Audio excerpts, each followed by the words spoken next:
Good morning to all. आवाज आ रही है मेरी आप लोगों को? आ रही है मैम। हाँ जी। तो मैं टीम बिल्डिंग का टॉपिक मुझे दिया गया है, जो भी मेरे एक्सपीरियंस रहे हैं तो मैं आप लोगों के साथ अच्छे से शेयर करूंगी।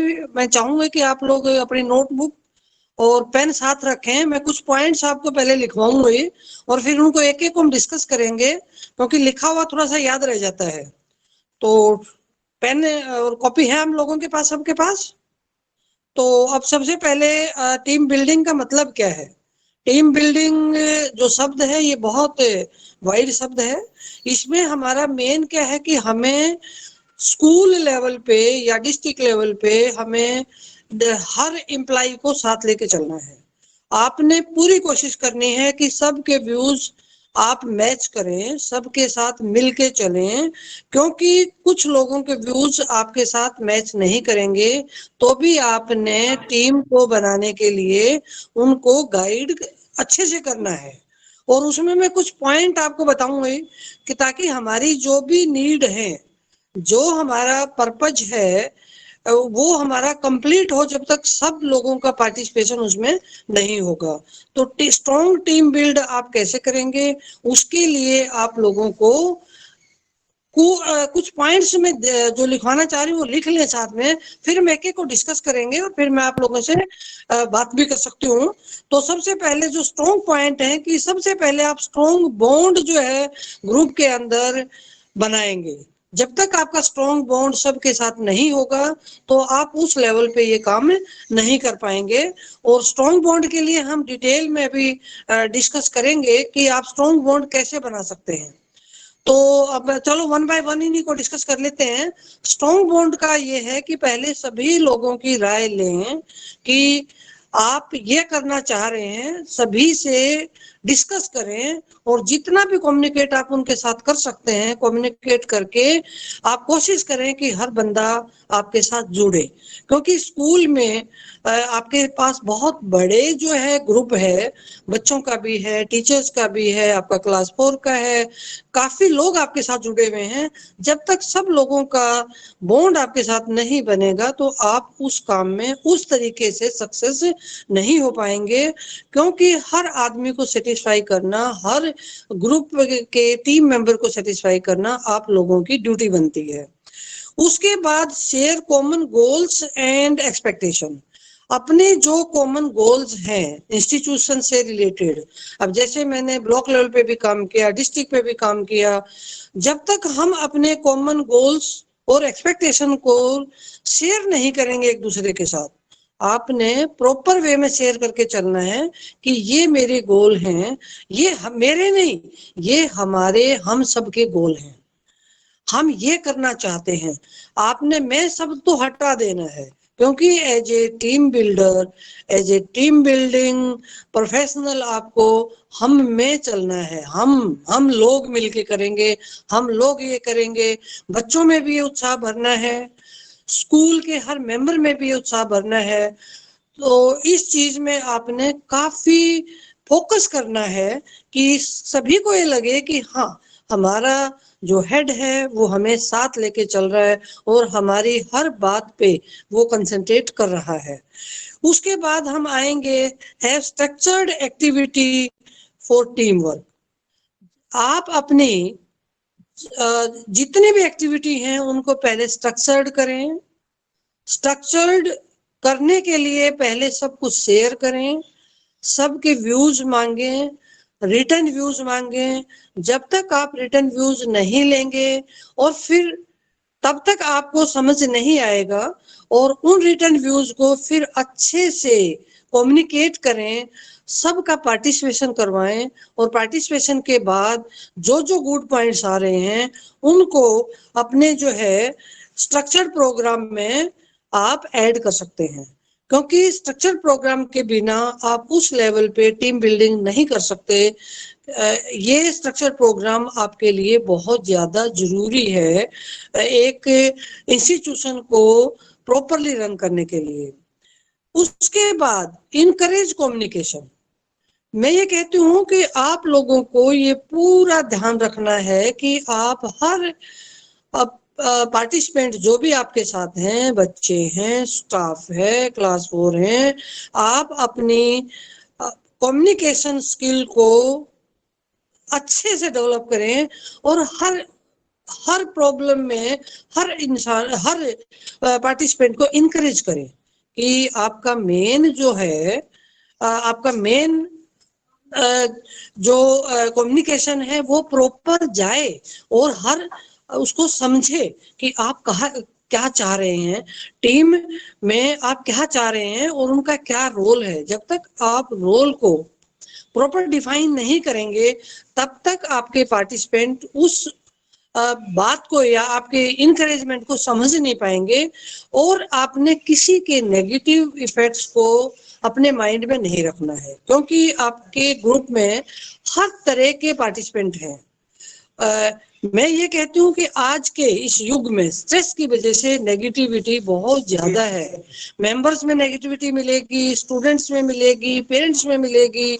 उस नेगेटिविटी को आपने साथ साथ अपने पॉजिटिव एटीट्यूड के साथ आपने हटाते रहना है, उसको कम्युनिकेट करते रहना है, उनकी कम्युनिकेशन को इनकरेज करना है कि आप बोलिए, आप क्या चाह रहे हैं। और आप एक बेस्ट क्वालिटी एक अच्छे लीडर की होती है, टीम बिल्डर की होती है, वो सबसे बेस्ट क्वालिटी है कि आप कूल रहें, आप लिसनिंग में पेशेंस रखें, सुनते रहें, ज्यादा सुने, बोलें कम, और फिर बाद में डिस्कस करें।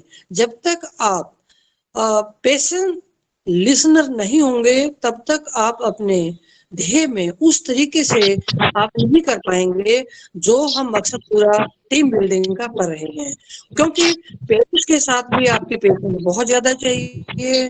पेरेंट्स कई बार अपने बच्चों से रिलेटेड क्वेश्चंस डिस्कस करते हैं और करते रहेंगे। ये आपकी ड्यूटी है। पेरेंट्स, बच्चे, जो भी हम डिस्ट्रिक्ट हेड क्वार्टर पे भी हमारे जो है हेड्स हैं, उनके साथ आपने कम्युनिकेट करके रखना है। और पेशेंस, सबसे पहले मैं आपको ये कहूंगा कि सबसे टॉप आपकी पेशेंस काम करेगी। अगर आप करते रहेंगे, पेशेंस से सुनते रहेंगे और बाद में फिर अपनी इंस्पिरेशन लेकर के उन लोगों को आपने समझाना है, उनको प्रॉपरली गाइड करना है ताकि आपकी टीम बिल्डिंग और मजबूत होती रहे। उसके बाद है टीम बिल्डिंग के लिए आपने अपना जो है कन्विंसिंग पावर को इंक्रीज करना है। कन्विंसिंग आपकी इतनी अच्छी हो कि आप लॉजिक के साथ बता सकें कि देखिए मैं आपके व्यू से सहमत हूँ, लेकिन और अच्छे से आप उनको समझाएंगे तो ऐसे कर सकते हैं। कुछ एग्जांपल्स ऐसे आएंगे, जैसे टीम बिल्डिंग में जो समझ में आया एज ए प्रिंसिपल कि हमारे वहाँ जब मैं प्रिंसिपल थी तो मैंने देखा कि हमारे 3 या 4 टीचर्स ग्रुप थे अलग अलग, जिनके व्यूज अलग थे।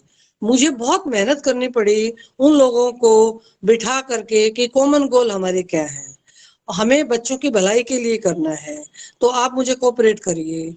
बहुत टाइम लगा मुझे इस कन्विंसिंग पावर को डेवलप करने में। मैं सुनती थी, बहुत लंबा टाइम हम छुट्टी के बाद भी बिताते थे। और जो स्कूल बिखरा हुआ था, जहां पर मुझे ये कमेंट्स मिले कि ये स्कूल आप नहीं सुधार पाओगे, वही स्कूल हमारा हरियाणा लेवल पे बेस्ट गया। और वहां पर मैं ये कहती हूँ कि हमारे एसीएस मैडम ने आके खुद दोहरा किया कि ये आपने कैसे किया। ऐसे ही वर्ष ब्लॉक में मेरी जब ट्रांसफर हुई, वहां ब्लॉक को हमने एक यूनिट में बना दिया और उसमें सभी लोगों का कोऑपरेशन, सभी टीचर, सभी पेरेंट्स, सभी बच्चे और हमारा जो हेल्पिंग स्टाफ है, सब हमारे साथ थे। तो कहने का मतलब यह है कि आपकी कन्विंसिंग पावर इतनी अच्छे से डेवलप हो कि आप हर मेंबर को, हर स्टूडेंट्स को, हर पेरेंट्स को कन्विंस करके उनको आप अपना व्यू बता सकें। उसके लिए वही मैं कह रही हूँ, patience and be cool. Patience से सुनिए, फिर डिस्कस करिए। मैं तो बल्कि एक बात सभी को कहती थी कि स्कूल में जब आए हेड्स की ट्रेनिंग भी मैंने करवाई। उसमें मैं हेड्स को यही कहती थी, सुबह उठते ही अपने सिर पे एक जो है बर्फ की सिल्ली रख लीजिए कि आपने गुस्सा नहीं करना है। आपने कन्विंसिंग पावर अपनी इतनी बढ़ानी है कि हर बंदे को आप सेटिस्फाई कर सकें। और आज के उसमें युग में जैसे कि आप देख रहे हैं, स्ट्रेस लेवल बच्चे से लेकर के सभी में ये लेवल बढ़ा हुआ है, और उनको कन्विंसिंग पावर आपके पास नहीं है तो झगड़े की नौबत इतनी ज्यादा आ जाती है कि कई बार जो है माहौल खराब होने शुरू हो जाता है। क्योंकि आप कूल नहीं होंगे तो इन्वायरमेंट को सूदिंग नहीं बना सकते। तो मेरी कोशिश आप लोगों को यही समझाने की है, जो भी क्वालिटी हम डिस्कस कर रहे हैं, इन क्वालिटी पे आप थोड़ा सा अपने आप को चेंज करिए। जब हम कहते हैं दूसरों को चेंज करने की बजाय हम अपने आप को चेंज करें तो वो ज्यादा अच्छा रहेगा, क्योंकि तब आप एक अच्छे एडमिनिस्ट्रेटर, अच्छे टीम बिल्डर बन सकते हैं। उसके बाद ग्रुप आप जो है अपनी एक अच्छी जो है इमेज या एक अच्छे वर्क को अच्छा करने के लिए आप अपने अंदर जो है ग्रुप मीटिंग्स जरूर करिए। जब तक आप ग्रुप मीटिंग्स नहीं करेंगे, ग्रुप मीटिंग्स में आप बातचीत नहीं करेंगे, सबकी सुनेंगे नहीं। और मेरा तो ये रहता था कि मैं रिटर्न कमेंट्स मांगती थी कि आप अपने, हम ये काम करने जा रहे हैं, आप अपने रिटर्न कमेंट्स दीजिए। और बच्चों से भी हम एक कंप्लेंट बॉक्स बाहर हम लगवा देते थे स्कूल में, और उसमें बच्चों को जो भी प्रॉब्लम हो बच्चे हमारे उसमें अपनी कंप्लेंट डालते थे। और हमें टीचर का ग्रुप बनाया हुआ था, वो टीचर उस प्रॉब्लम्स को देखते थे और कॉमन प्रॉब्लम पे फिर हम एक सैटरडे को मीटिंग रखते थे कि बच्चों को हम सेटिस्फाई करें और जो भी प्रॉब्लम है उनके हम सोल्व करें। क्योंकि जैसे आप हेड हैं तो आने वाले टाइम में टीन एज प्रॉब्लम बहुत आएंगे आपके। टीन एज प्रॉब्लम में बच्चे में हार्मोनल चेंजेस बहुत आते हैं। उसके लिए आपको पेशेंस से बच्चों का सुनना है। उनकी जो कंप्लेंट बॉक्स है उसकी प्रॉब्लम्स को आपने एक टीचर्स का ग्रुप बना के उसमें आपने अच्छे से सोल्व करना है। अगर आप उस लेवल पे ये काम कर जाते हैं, बच्चों को, बच्चों के पेरेंट्स को उस लेवल पे आप उनको सेटिस्फाई कर देते हैं, तो आपका टीम बिल्डिंग का जो पर्पज है वो बहुत अच्छे से सोल्व हो जाएगा। और ग्रुप एक्टिविटी में सबको इन्वॉल्व करें, कोई भी ऐसा बच्चा पीछे ना रहे ग्रुप एक्टिविटी में। जैसे उसको बांट दें, कुछ एक्टिविटी कुछ ग्रुप को दे दें, कुछ एक्टिविटी कुछ को दे दें, और ग्रुप मीटिंग में डिस्कस करें कि हम ये करने जा रहे हैं, आप लोगों की क्या राय है, कौन सा ग्रुप कौन सी एक्टिविटी किस तरीके से कर पाएगा, और उनके विचार जरूर पूछें। जब तक आप उन विचारों पे पूरा फोकस नहीं करेंगे, और उसमें भी टीचर्स को डिवाइड कर दें ग्रुप में, ग्रुप एक्टिविटी बना करके टीचर्स को डिवाइड कर दें कि कौन सा टीचर कौन सी एक्टिविटी को ज्यादा पसंद से कर पाएगा। क्योंकि टीचर्स का अटेंशन भी ग्रुप एक्टिविटी में करना बहुत ज्यादा जरूरी है। अगर आप टीचर्स का मनपसंद काम देंगे उनकी ग्रुप एक्टिविटी, जैसे मैं एक एग्जांपल से आपको बताती हूँ कि मैंने सुबह बच्चों की एनर्जी को चैनलाइज करने के लिए मॉर्निंग में 1 घंटे का हमने गेम पीरियड लगाया कि बच्चा वो गेम खेलेगा जिसका इंटरेस्ट जिस गेम में है। और हमने वही टीचर का ग्रुप बनाया, वो टीचर जिसको जिस गेम में इंटरेस्ट है उस ग्रुप में अपना योगदान देगा। और इतना अच्छा रिजल्ट आया कि हमारे पास डिफरेंट टीम तैयार हुई, और जो स्कूल कभी डिस्ट्रिक्ट लेवल में पार्टिसिपेट नहीं किया वो बच्चे हमारे नेशनल लेवल पे पार्टिसिपेट, उन बच्चों ने नेशनल लेवल पे पार्टिसिपेट किया। तो मेरा कहने का मतलब यही है, ग्रुप मीटिंग करके ग्रुप एक्टिविटी पे आपने फोकस बहुत अच्छे से करना है। और सबको, सबसे बड़ी चीज इसमें यह है, पार्टिसिपेशन में इनकरेज करना है। मान लो एक बच्चा पार्टिसिपेट नहीं कर पा रहा, उसके रीजन को समझना है कि ये बच्चा पार्टिसिपेट क्यों नहीं कर पा रहा, उसके डेप्थ में जाना है। क्या कोई साइकोलॉजिकल रीजन है इस बच्चे का, क्या घर में कोई ऐसी प्रॉब्लम है, और 4-5 टीचर्स का ग्रुप बना के एक काउंसलर ग्रुप बनाना है। जैसे गर्ल्स हैं तो गर्ल्स के लिए 3-4 लेडीज का ग्रुप बनाना है, ताकि वो बच्चों की डेप्थ में जाएं और उनके जो माइंड में कंफ्यूजन्स हैं, जो उनको स्ट्रेस प्रॉब्लम है या कोई और प्रॉब्लम है, उसको वो समझ पाएं और उनकी नीड को आप पूरा कर पाएं। जैसे कुछ बच्चों के पास, हमारे पास ड्रेस इश्यूज थे कि बच्चे प्रॉपर ड्रेस नहीं थी, तो हमने वहां पर ग्रुप टीचर ग्रुप बना करके टीचर्स का उनसे मैंने हेल्प मांगी कि हम क्या करें, ये बच्चे ड्रेस नहीं खरीद सकते तो क्या करें। तो डोनर हमारे पास जैसे आते थे, हमने उनसे कपड़े मंगवाए कि आप हमें इतना मीटर कपड़ा दे दो ताकि हमारे इतने बच्चों की ड्रेस बन जाए। तो ऐसे करके हमारे पास सब बच्चों की यूनिफॉर्म तैयार हुई। ऐसे ही स्वेटर के लिए हम कह देते थे कि आप इस कलर के स्वेटर हमें जो है दे जाए, हम बच्चों में बांट देते थे। ऐसे शूज के शूज थे, तो जो भी बच्चों की प्रॉब्लम आई हमने उनको समझा। कुछ बच्चे इस ड्रेस की वजह से लेट भी होते थे, तो हमने बच्चों से देखा कि लेट क्यों होते हैं, इसके प्रेयर के बाद क्यों आना चाहते हैं। तो कहने का मतलब ये है कि बच्चे की जब तक आप प्रॉब्लम आइडेंटिफाई नहीं करेंगे, आप टीम बिल्डिंग में उस तरीके का काम नहीं कर पाएंगे। बच्चों के पेरेंट्स की प्रॉब्लम को सुनना बहुत ज्यादा जरूरी है और उनका हर उसमें पार्टिसिपेट करना, व उनको इनकरेज करना, उनकी प्रॉब्लम को पेशेंस से सुनना और उसको सोल्व करने पे हमारा पूरा फोकस होना चाहिए। उसके बाद टीम बिल्डिंग में एक कॉन्टिन्यूस प्रोसेस है। इसको हम ये नहीं कह सकते कि एक बार आपकी टीम बिल्डिंग होगी और काम आपका हो गया। It is a very very long and everlasting process.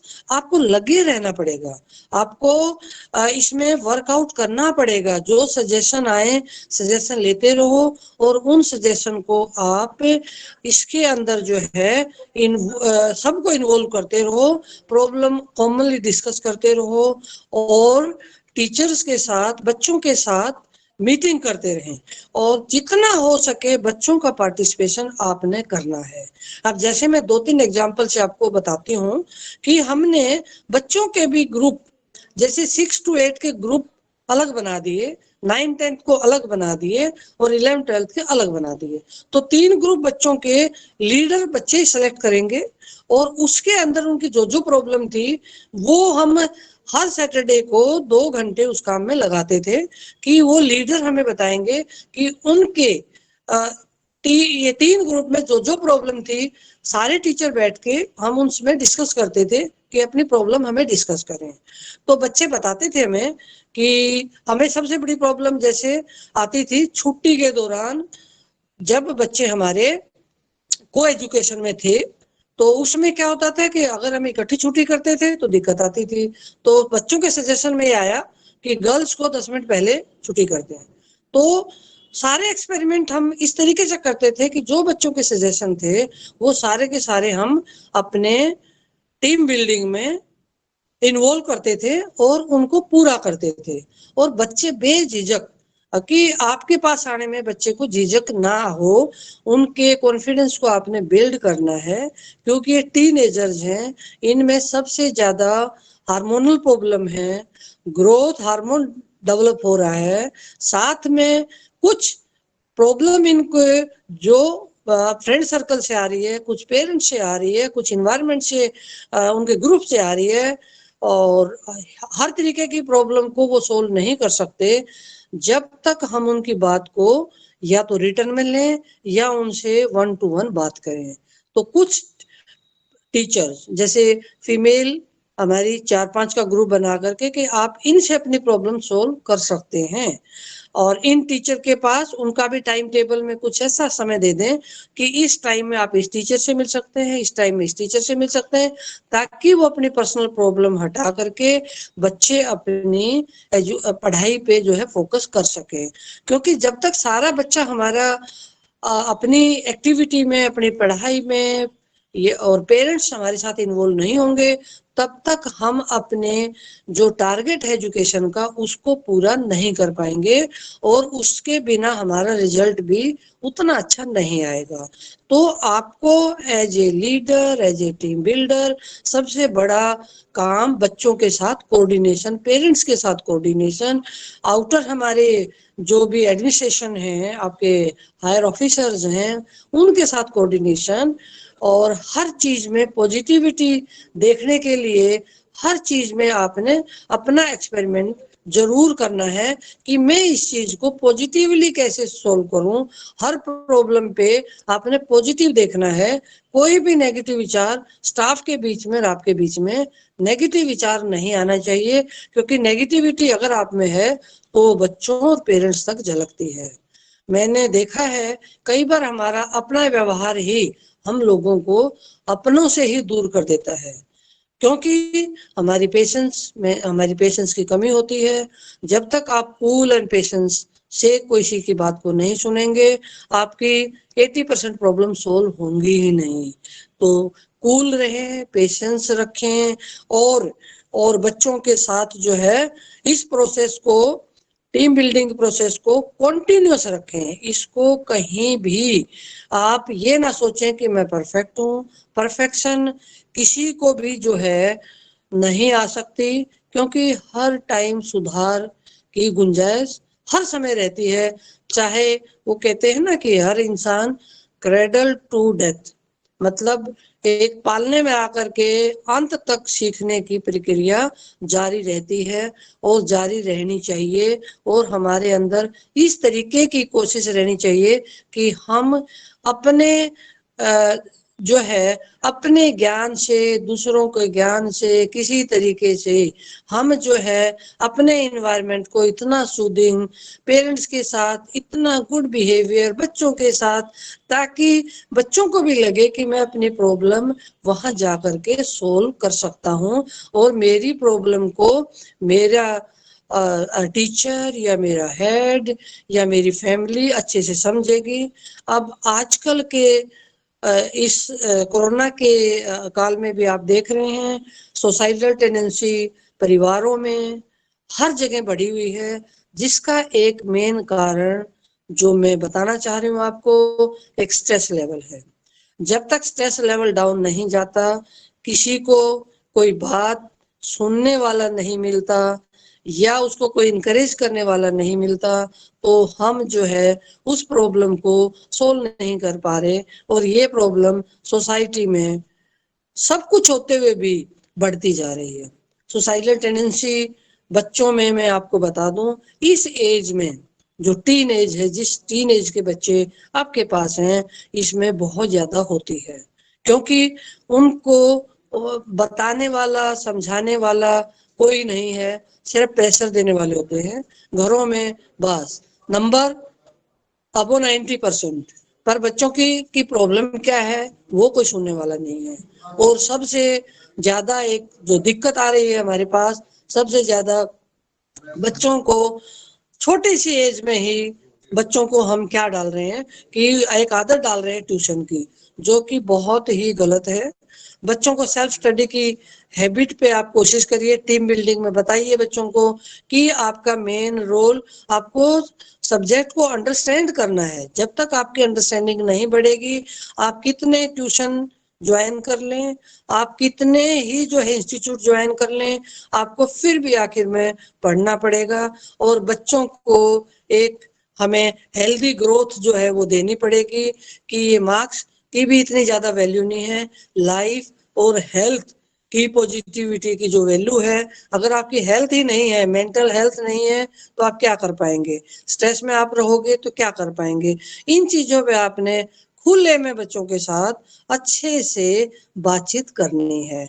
जब तक आप उन बच्चों के साथ इन्वॉल्व नहीं होगे, पूरी इन्वॉल्वमेंट आपकी या पेरेंट्स की या सोसाइटी की नहीं होगी, तब तक हम इस प्रॉब्लम को, इस स्ट्रेस लेवल को बच्चों के माइंड से नहीं कर पाएंगे, पूरा दूर नहीं कर पाएंगे। और सबसे बात बड़ी जो मैं आपको बताना चाह रही हूँ, बच्चों को आपने एक्टिविटी में इन्वॉल्व करना है, ग्रुप एक्टिविटी में इन्वॉल्व करना है, और उन ग्रुप एक्टिविटी में इन्वॉल्व करना है जिसमें बच्चे का इंटरेस्ट हो। कुछ बच्चों का इंटरेस्ट पेंटिंग, ड्राइंग पेंटिंग में है, कुछ बच्चों का इंटरेस्ट फोटोग्राफी में है, कुछ बच्चों का इंटरेस्ट घूमने का है। तो ऐसी मैं आपको एक अच्छे से एक एग्जांपल देके बताना चाहती हूँ कि ऐसी पिकनिक एक्टिविटीज भी अरेंज करवाइए बच्चों के लिए, जिसमें बच्चे एंजॉय करें और बाहर के वातावरण से, इन्वायरमेंट से बच्चे जो है रूबरू हों, जिससे बच्चों को लगे कि ये तो अलग ही इंजॉयमेंट है।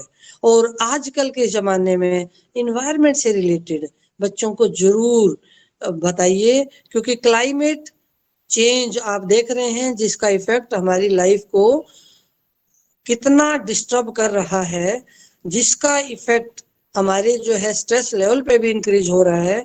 अगर पोल्यूशन की मात्रा बढ़ जाती है तो हमारा मेंटल हेल्थ की कंडीशन भी काफी गड़बड़ा जाती है। तो उसके लिए आपको हर टॉपिक पे बच्चों के साथ बात करनी है। नेशनल लेवल पे क्या हो रहा है, इंटरनेशनल लेवल पे क्या हो रहा है, और ऐसी एक्टिविटी आपने स्कूल लेवल पे भी करवानी है। क्योंकि जब तक आप स्कूल लेवल पे बच्चों को ये एक्टिविटी से रूबरू नहीं करवाएंगे, बच्चों का नॉलेज नहीं बढ़ेगा। ऐसे कुछ जैसे इन्वायरमेंट पे आप ग्रुप एक्टिविटी में क्विज करवा सकते हो, कुछ टॉपिक दे करके बच्चों का जो है बोलने की एक अच्छी डेवलपमेंट उनकी करवा सकते हो, ताकि स्टेज फियर बच्चों का दूर हो जाए। तो कहने का मतलब आपने बच्चों की ऑल राउंड डेवलपमेंट के लिए भी काम करना है।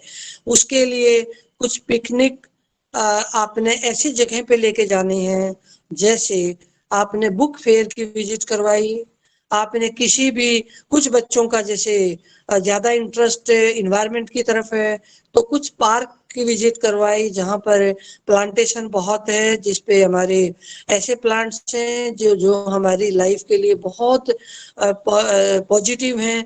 जैसे कि कुछ हमने मेडिसिनल प्लांट के बारे में नॉलेज देना है, और कुछ बच्चों को हमें अपनी क्रॉप्स के बारे में बताना है। तो जितनी बच्चों की पिकनिक एक्टिविटी में आप पार्टिसिपेट करवाएंगे, उतना ही बच्चों को उसका बेनिफिट होगा। क्योंकि जो कहते हैं कि प्रैक्टिकल नॉलेज जो है वो बच्चों के माइंड में ज्यादा देर तक टिक सकता है। और टीचर भी जो भी एक्टिविटी क्लासरूम में एक्टिविटी बेस्ड टीचिंग पे भी हमने बच्चों का ध्यान देना है। मगप या आपकी रोट लर्निंग से बच्चों को दूर करना है, रटे ना, उसके कंसेप्ट क्लियरेंस पे आपने बच्चों का ध्यान देना है। जब तक बच्चों का कंसेप्ट क्लियर नहीं होगा, उस बच्चे को उसकी आगे की अंडरस्टैंडिंग नहीं बनेगी। उसको कोशिश करें, बच्चे को एक्टिविटी से समझाएं, फिर उसको प्रैक्टिकली करवाएं, उसको उसके हाथ से करवा के देखें। जब तक बच्चा इन चीजों को नहीं कर पाएगा तो बच्चे के कंसेप्ट क्लियर नहीं होंगे।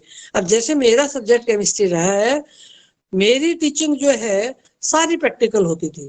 कोई भी आपने केमिकल पढ़ाना है, पहले उस को दिखाओ बच्चों को, फिर उसके बारे में क्वेश्चन करो। एक हमारा सब्जेक्ट होता है इसमें साइकोलॉजी में ब्रेनस्टॉर्मिंग का है कि पहले उसमें क्वेश्चन करें बच्चों से, और क्वेश्चन करके बच्चों से पूछें कि उसका प्रीवियस नॉलेज कितना है। जब तक बच्चे का प्रीवियस नॉलेज आप स्टडी नहीं कर पाएंगे, तब तक आप उसका लेवल नहीं मेजर कर पाएंगे। और जब आपको पता चल गया कि इसका बेस कमजोर है, तो उसके बेस पे अच्छे से ध्यान दीजिए।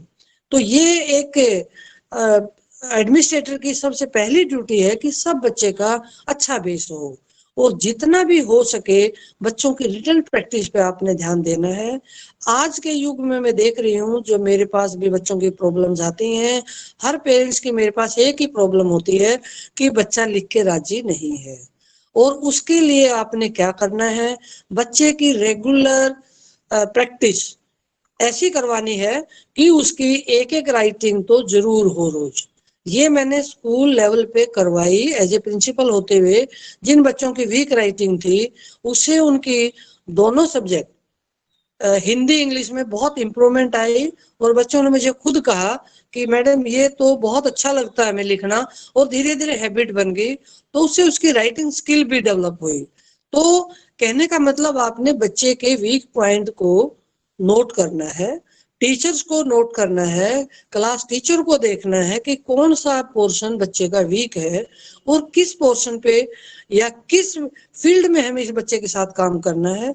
कुछ बच्चे कुछ फील्ड में बहुत आगे होते हैं, उन बच्चों को भी हम एज ए रोल मॉडल उनके सामने खड़ा कर सकते हैं, क्योंकि हर बच्चे में एक यूनिक है, हर बच्चे में कुछ ना कुछ क्वालिटी लेके आता है। कुछ बच्चे की ड्राइंग बहुत अच्छी होती है, कुछ बच्चे की लीडरशिप क्वालिटी बहुत अच्छी है, he can control full class in a very good manner. कुछ बच्चे की जो है बोलने की कैपेसिटी बहुत अच्छी होती है, कुछ बच्चे किसी स्पोर्ट्स में अच्छे होते हैं। तो हमें उनके पहले उनकी उस कैपेबिलिटी को भी देखना है, फिर उसके इंटरेस्ट को भी देखना है, फिर उसको मैच करना है, और फिर उसको गाइड करना है कि आपका ये फील्ड बहुत अच्छा है। सभी फील्ड में सभी बच्चे इतने वो नहीं कर सकते, अपने को पूर्ण नहीं कर सकते, लेकिन फिर भी हमने उस कैपेसिटी को देख करके उस बच्चे का जो पॉजिटिव पॉइंट है उसको हमने बिल्ड करना है, और उसी में उसके कैरियर की तरफ उसको हमने उसका रुझान बनाना है कि बच्चे आपके लिए ये बहुत अच्छा कैरियर रहेगा। अब जैसे मैं देखती हूँ कुछ बच्चों की मैथ बहुत अच्छा होता है और कुछ बच्चों का वीक होता है, तो वीक के लिए तो आपने उसकी प्रैक्टिस रिटन प्रैक्टिस ज्यादा करवानी है। उसको बोलना है कि बेटे एक सम को 4-4 5-5 बार खुद करके देखो, क्योंकि कई बार जो है कुछ चीजें बच्चे के ऊपर से जाती हैं, जब तक वो रिटन प्रैक्टिस नहीं करता है तब तक उसका लेवल जो है नहीं आ पाता है। जब वो रिटन प्रैक्टिस 3-4 बार करता है तो उसमें कोई बच्चे को दिक्कत नहीं आती, धीरे धीरे वो चीजें उसके पार्ट ऑफ ब्रेन हो जाता है, और उसके लैंग्वेज में भी इफेक्ट आता है, लैंग्वेज भी इम्प्रूव होती है। तो जितनी हो सके बच्चों की रिटन प्रैक्टिस की आपने प्रैक्टिस करवानी है। प्लस रिटन प्रैक्टिस के साथ गर्मी की छुट्टियों में भी उसको ऐसे काम देने हैं, ऐसी एक्टिविटी देनी है ताकि वो इन्वॉल्व रहे उन एक्टिविटी में, और कुछ ना कुछ बच्चा करता रहे। उसमें सबसे बड़ी चीज है बच्चे को अखबार की हैबिट डालनी है। न्यूज़पेपर आपने स्कूलों में जरूर आपने वो करवाना है, और एक लाइब्रेरी हैबिट, लाइब्रेरी में बैठने की एक पीरियड जरूर लाइब्रेरी का आपने देना है। ये जो एक्सपेरिमेंट मैं बता रही हूँ आपको, ये मैंने खुद किया, और मेरे कुछ इतने अच्छे बच्चे निकले, उन्होंने मैथ लेक्चरर ना होते हुए भी +1 और +2 में मैथ करके और उन्होंने बीएससी किया। तो कहने का मतलब ये है कि जब बच्चे की रिटन प्रैक्टिस हो जाती है, उसके कंसेप्ट क्लियर हो जाते हैं, उसको ये समझ में आने लग जाता है कि हाँ मैं कर सकता हूँ, बच्चे में जब सेल्फ कॉन्फिडेंस आ जाता है तो आपका जो टीम बिल्डिंग की प्रोसेस है वो पूरी हो जाती है। क्योंकि एक बच्चा दूसरे बच्चों को भी गाइड करेगा, पेरेंट्स को भी बताएगा, वो बच्चा आपके लिए एक जो है पूरी क्लास के लिए भी आपके लिए जो है एक तैयार हो जाता है कि वो किसी कहीं भी उसको खड़ा कर दो, वो बच्चा जो है आपके लिए सबकी हेल्प के लिए तैयार रहेगा। और जितना हो सके उस बच्चे के एक्सपोजर को आपने बढ़ाना है। सिर्फ देखना है कि बच्चे का फोकस किस पे ज्यादा है, वो कहाँ जाना चाहता है। आज मैं सबसे बड़ी प्रॉब्लम एज ए साइकोलॉजी में देख रही हूँ कि पेरेंट्स जो है ये नहीं देखते कि बच्चे का इंटरेस्ट किस सब्जेक्ट में है, और यही कहते हैं कि तुझे डॉक्टर बनना है, तुम्हें इंजीनियर बनना है, तुम्हें आईएएस करनी है, तुम्हें जो है यहाँ करना है। बच्चे की हम नहीं सुनते, जो कि बच्चे में बाद में फ्रस्ट्रेशन होती है, और बच्चा कई बार उस प्रोफेशन को बाद में करने के बाद भी छोड़ देता है। ऐसे कई एग्जाम्पल मेरी लाइफ में है जिन लोगों ने मेडिकल किया और उसके बाद वो आर्ट्स में आए। तो जब तक आप बच्चे के इंटरेस्ट पे काम नहीं करेंगे, उसकी बात को नहीं सुनेंगे, उसकी काउंसलिंग नहीं करेंगे और उसके इंटरेस्ट को नहीं चेक करेंगे, तब तक उसके सब्जेक्ट का कोई बेनिफिट नहीं है। मैंने बहुत सोसाइटी में इस चीज को देखा है कि छोटे से बच्चे पे प्रेशर डाल देते हैं, आपको ये बनना है। अरे क्यों बनना है? जब बच्चे का मन नहीं है तो क्यों बनना है?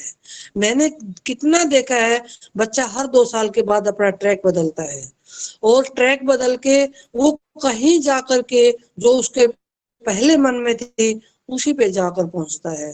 तो हम क्यों ना बच्चे की उस इंटरेस्ट में छोड़ दें कि बच्चे जो आपको करना है आप वही करिए। जहां आप बिना अपनी एनर्जी को ज्यादा लगाए आप एफर्टलेस काम कर सकते हैं, वही काम करिए।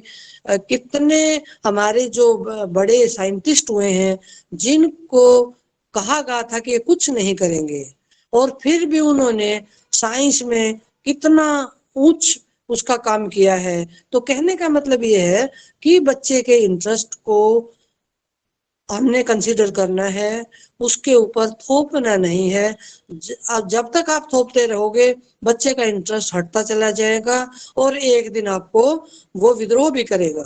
ये मेरे साथ भी कई बार हुआ है कि मैंने अगर सजेशन दिया तो बच्चे ने नहीं लिया, कहते नहीं आप कैसे कह रहे हो कि ये कर लूं, जो मेरा मन नहीं है मैं नहीं करूंगा। और ऐसे एग्जाम्पल भी मेरी लाइफ में रहे हैं कि 10 साल तक बच्चे ने एक अक्षर भी नहीं सीखा और मैं कोशिश में लगी रही। और मेरे फ्रेंड सर्कल में भी बहुत ऐसे पेरेंट्स के बच्चे हैं, मेरे फ्रेंड्स के बच्चे हैं जिन्होंने मुझे कहा कि मैडम ये नहीं चलेगा। मैं कहा ऐसा नेगेटिव एटीट्यूड बच्चे के साथ ना करें, बच्चे को इनकरेज करें, चलेगा। और हमने वो बच्चे चलाए नहीं, दौड़ाए और उन बच्चों ने बहुत अच्छा कैरियर लिया, लेकिन हमने उनके इंटरेस्ट का ध्यान रखा और थोपा नहीं।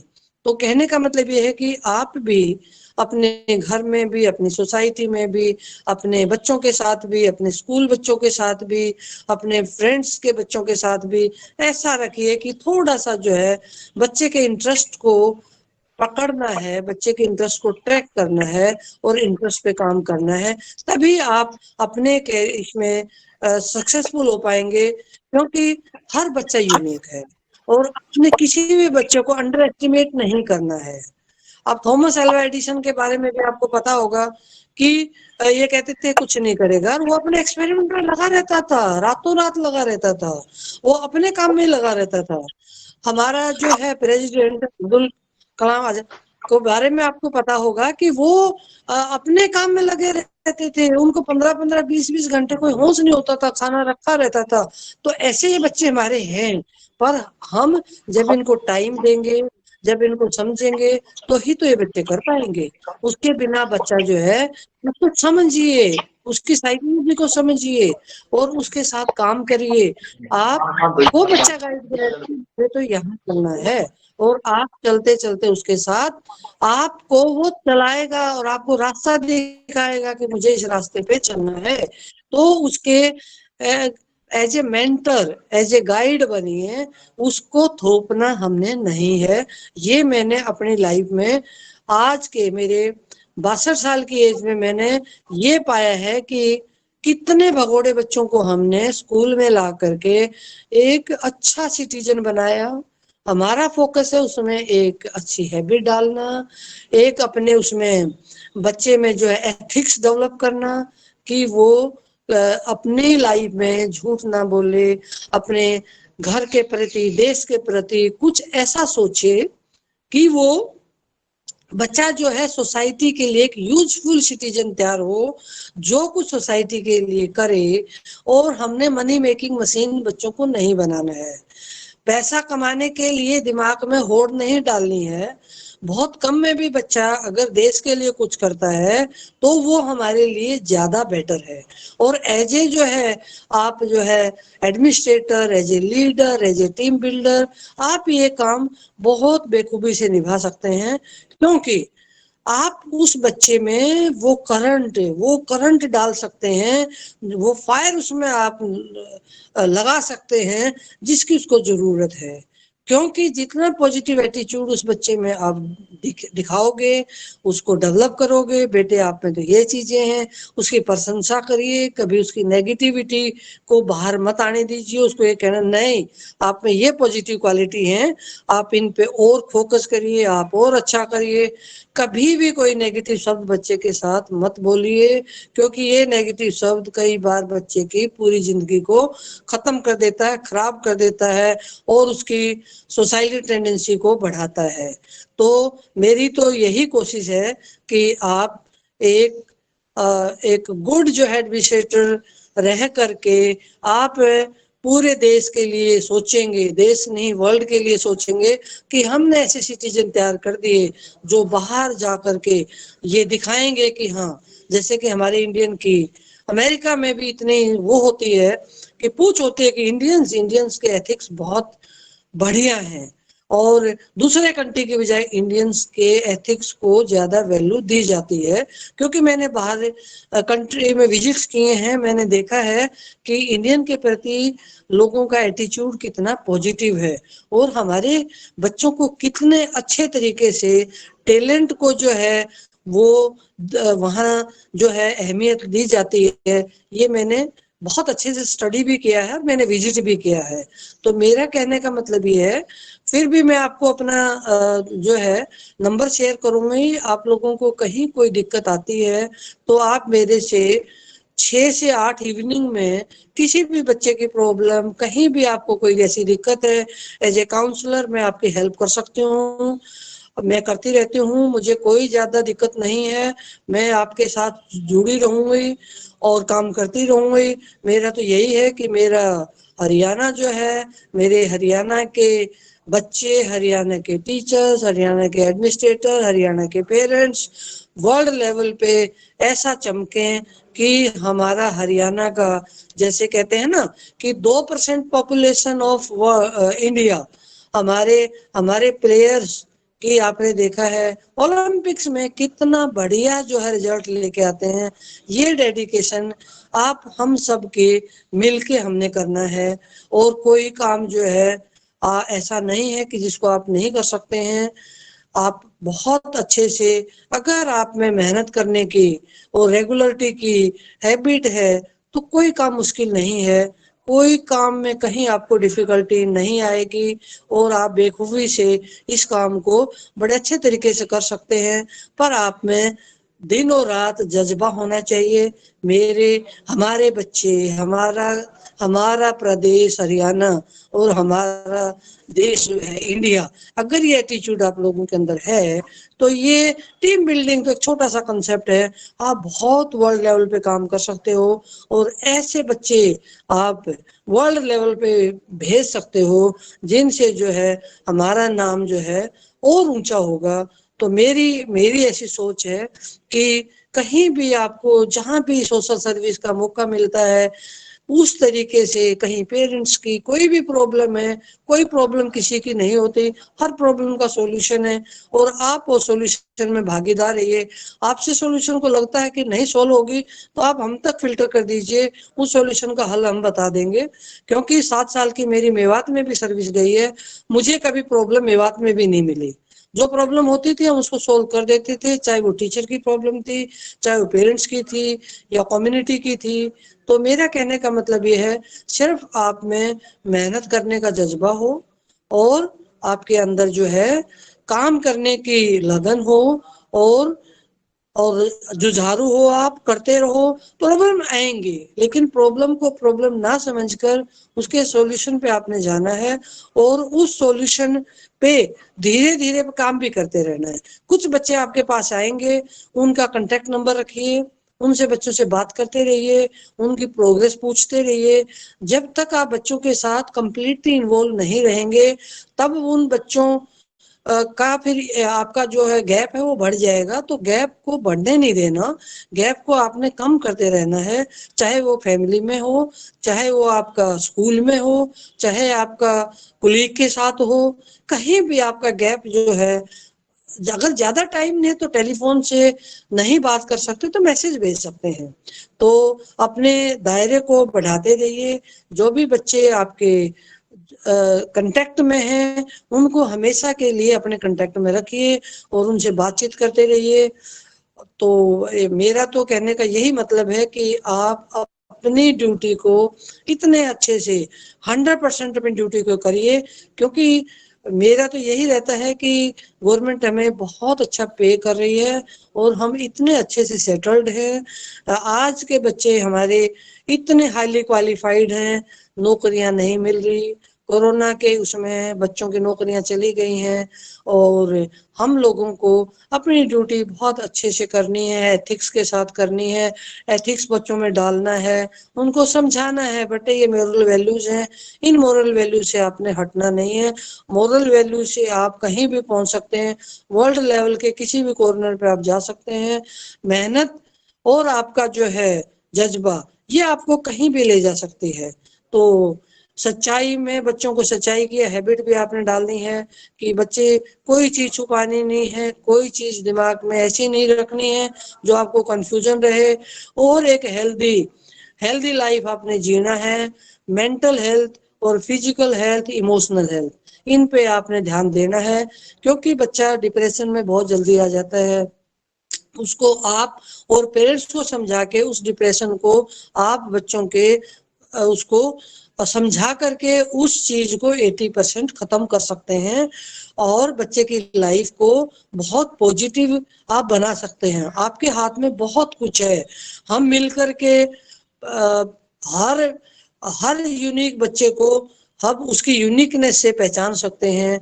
और ये बच्चे कुछ भी जा करके जब हमारे प्लेयर जो है वर्ल्ड लेवल पे, ओलंपिक लेवल पे, एशिया लेवल पे इतना अच्छे कर सकते हैं, तो एजुकेशन में भी हमारे बच्चे बहुत अच्छा कर रहे हैं। और मेरी उम्मीद है कि आगे भी ये बच्चे हमारे करते रहेंगे और हम लोग अपने प्रयत्न जो है करते रहेंगे, सोसाइटी में भी करते रहेंगे।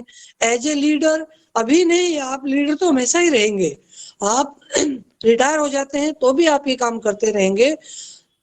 तो अपनी इस ड्यूटी को अपने प्रदेश के प्रति, अपने देश के प्रति आपने छोड़ना नहीं है। एज ए लीडरशिप आपने काम करते रहना है।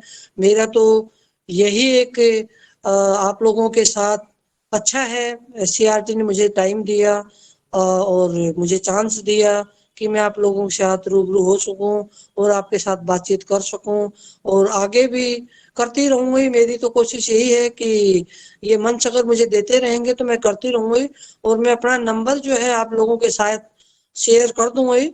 यशवनी जी से ले लेना मेरा नंबर, तो कहीं भी आपको कोई दिक्कत आती है फिर भी हम लोग बातचीत करते रहेंगे और इस काम को हम आगे बढ़ाते रहेंगे। हमारा टारगेट इंडिया है। स्टेट तो हमारा पहला छोटा सा टारगेट है, इंडिया है और फिर वर्ल्ड लेवल पे है। तो इन चीजों के साथ तो मैं आप लोगों से बातचीत करती रहूंगी। आप क्या क्वेश्चन करना चाहें? Ma'am, good afternoon ma'am. Good afternoon Gyanvati ma'am. Ma'am. हाँ हाँ जी जी, गुड मैडम, आफ्टरनून। आपने जितने भी गुण बताए बहुत अच्छे लगे, आपका ज्ञान हमें बहुत अच्छा लगा और हम अपने धन्यवाद। जीवन में अपनाएंगे। और वेरी आपने गुड। इतना ज्ञान देकर अपने ज्ञानवती नाम को सार्थक कर दिया आज। बहुत थैंक यू अच्छा मैम। लगा। Thank you okay madam. Madam. Okay madam, हाँ जी। मैडम बहुत ठीक है। बहुत धन्यवाद। जी जी, मैं अपने पार्टिसिपेंट की ओर से, मैं स्कूल लीडरशिप एकेडमी गुरुग्राम की ओर से और व्यक्तिगत तौर पर भी मैं मैडम ज्ञान DWO मेवात रिटायर्ड का बहुत आभार व्यक्त करता हूं कि आपने हमारी विनती को स्वीकार किया, हमारे पार्टिसिपेंट्स को अपने ज्ञान से, अपने अनुभवों से, अपने प्रशासनिक ज्ञान से इनको अवगत कराया। मैं आपका आभार बहुत बहुत धन्यवाद ज्ञापित करता हूं मैडम। जी जी मैडम, बहुत बहुत धन्यवाद आपका। धन्यवाद जी। सम्मानित साथियों,